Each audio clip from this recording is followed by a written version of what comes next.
Nell'armadio c'è un mostro. L'ho scoperto la prima notte. La mia famiglia ha traslocato da poco in questa antica dimora di epoca vittoriana, in periferia, circondata da un fitto bosco di querce secolari. È stato Jimmy a dirmi che la casa era di epoca vittoriana e mi ha anche mostrato le foto sul bel dépliant patinato dell'agenzia immobiliare. Una casa spaziosa, molto elegante, con il tetto di ardesia e il parquet lustro come uno specchio. A Jimmy la casa era piaciuta, ma io preferivo il nostro appartamento di prima, al sesto piano di un condominio.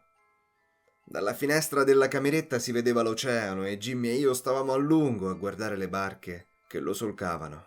Ora l'oceano non si vede più, ci sono solo i boschi e l'oscurità verdognola che i loro rami intrappolano come artigli sotto di essi. Non si ode il suono rassicurante e monotono del traffico notturno che esala dalle finestre.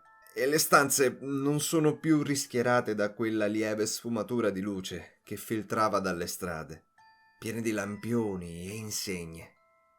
La sola luce che cola nella nostra nuova camera è quella gelida della luna, un lucore morto che sembra rendere le ombre ancora più scure, un bagliore etereo e ultramondano che scivolava nei ricchi intarsi dell'armadio, mentre l'anta si scostava un po', senza rumore. Mi irrigidii contro il cuscino e ancor prima di sentirlo già sapevo di cosa si trattasse.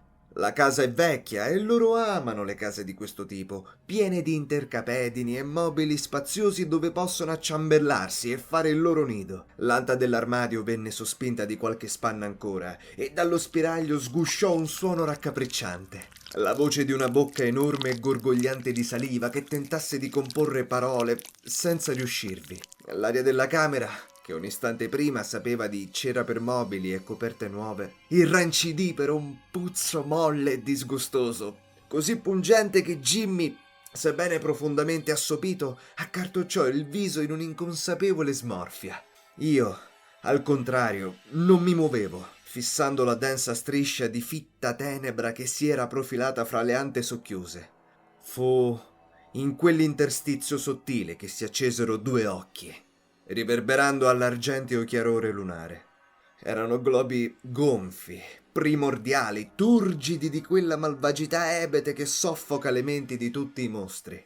Li osservai mentre scandagliavo la camera, curiosi e smaniosi, fin quando non si posarono sul letto.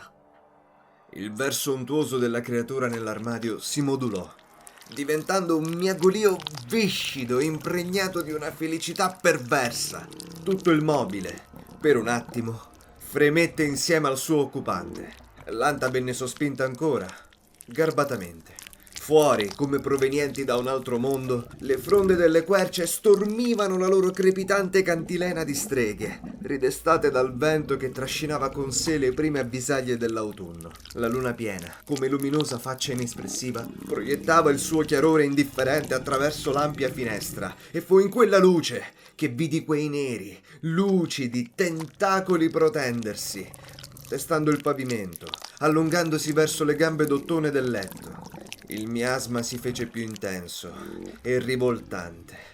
Un odore che raccontava di bui scantinati, di fogne che discendevano fino al centro della terra, di cripte dove marcivano cadaveri dimenticati dai propri cari. Il mostro cantilenava con le sue molte bocche bavose, mentre strisciava fuori la pelle color catrame che scomponeva la luce lunare in mille liquidi riflessi orribili. Il suo corpo era un suppurare di melme filamentose, un palpitare di sfiatatoi purulenti, un susseguirsi di gobbe e bubboni tremolanti. Girai il capo verso Jimmy. Dormiva. Anche i suoi sensi assopiti captavano la presenza del mostro, scatenando piccoli tic nervosi. La mia paura venne sostituita da un moto di risolutezza. Sapevo che in quel momento sarebbe arrivato, fin da quando mi avevano cucito. Scivolai da sotto il braccio di Jimmy e mi incamminai sulle coperte, verso i sinuosi tentacoli della creatura.